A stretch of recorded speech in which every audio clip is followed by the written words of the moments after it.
بسم الله الرحمن الرحيم. وما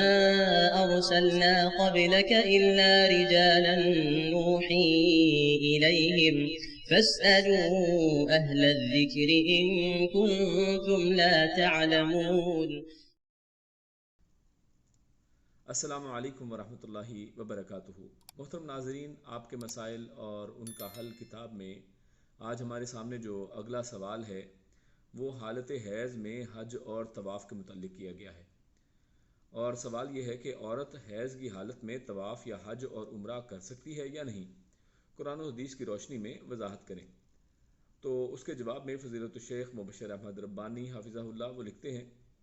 کہ حائضہ عورت حج اور عمرے کا احرام باندھ لے اور حج کے سارے کام کرتی جائے، صرف بیت اللہ کا طواف نہ کرے اور نہ ہی نمازیں ادا کرے، پھر جب حیض سے پاک ہو جائے تو خانہ کعبہ کا طواف کر لے، کیونکہ طواف کے لیے طہارت شرط ہے، اگر طہارت نہ ہو تو طواف نہیں ہوتا۔ سیدہ عائشہ صدیقہ رضی اللہ تعالی عنہا سے مروی ہے کہ ہم نبی کریم صلی اللہ علیہ وسلم کے ساتھ نکلے، ہمارا مقصود صرف حج تھا، پھر جب ہم صرف مقام پر پہنچے تو میں حائضہ ہو گئی، نبی کریم صلی اللہ علیہ وسلم داخل ہوئے تو میں رو رہی تھی، آپ صلی اللہ علیہ وسلم نے فرمایا شاید تجھے حیض آنا شروع ہو گیا، میں نے کہا ہاں، آپ صلی اللہ علیہ وسلم نے فرمایا کہ یہ ایک ایسی چیز ہے جس کو اللہ تعالیٰ نے آدم کی بیٹیوں کے لیے مقرر کر دیا ہے،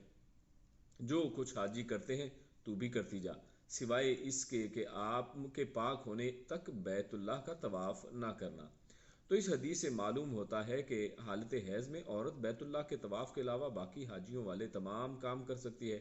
اور جب حیض سے پاک ہو جائے تو پھر بیت اللہ کا طواف کرے۔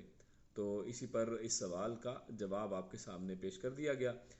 انشاءاللہ اگلی نشست میں ایک اگلے سوال کے ساتھ آپ کی خدمت میں حاضر ہوں گے، تب تک کے لیے اجازت دیجیے۔ السلام علیکم ورحمۃ اللہ وبرکاتہ۔